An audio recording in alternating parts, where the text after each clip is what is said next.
So that sweet soul music, gotta get to Motown, one of the early Motown recordings, spring of 1963 as we outsourced Billboard's Hot 100 of May 18th, 1963. Let's go to it right now. Without further ado, some of the big hits that you might remember off this Hot 100. Blue on Blue by Bobby Fenton, making its debut at number 85. It would eventually go to number 3, and let me just go up here. Oh gosh, I think I talked about this record before. Ronnie, Call Me When You Get a Chance by Shelley Fabares. Yes, I love records like that. Yes, they just. And My Summer Love by Ruby and the Romantics is on here. You might remember that.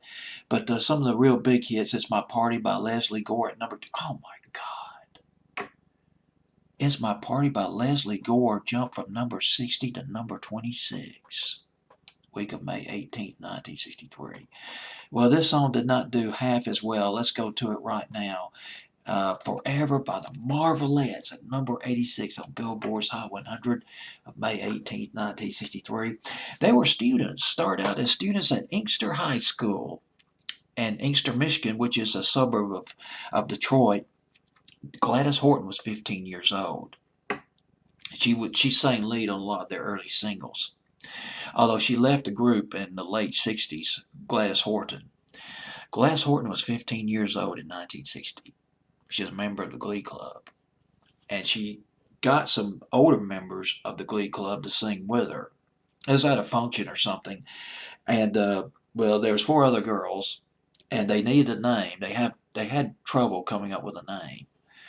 And one of the girls said, well, we can't sing yet. And they just kind of made a joke out of it. They called themselves the Case and Yets. Case and Yets.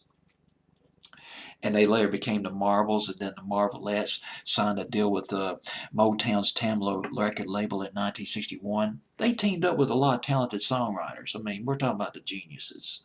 Smokey Robinson helped them a lot. Marvin Gaye played drums on some of their early recordings. Holland Dozier Holland produced some of their records. And Mr. Postman.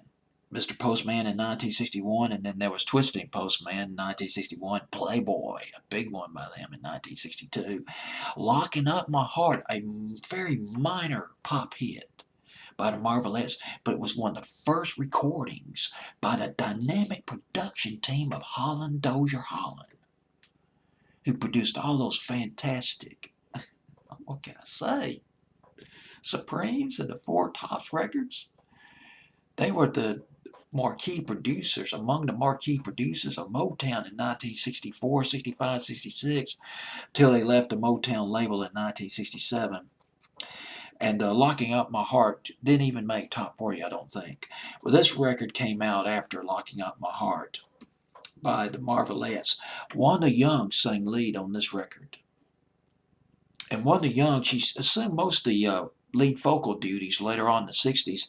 She sang on their big comeback hit, Don't Mess With Bill, in 1966. And My Baby Must Be a Magician. Yes, my favorite Marvelettes record. Remember that one? Late 67, early 68. Wanda Young sang lead on that. And sang lead on Hunter Gets Captured by the Game. Probably remember that one by the Marvelettes. And she sings lead on Together, Forever, rather. Forever. But Forever was a bomb. Peaked at number 78 on Billboard's Hot 100. On Billboard's Hot 100 for 6 weeks. And it's at number 86 the week of May 13th, or May 18th rather, 1963.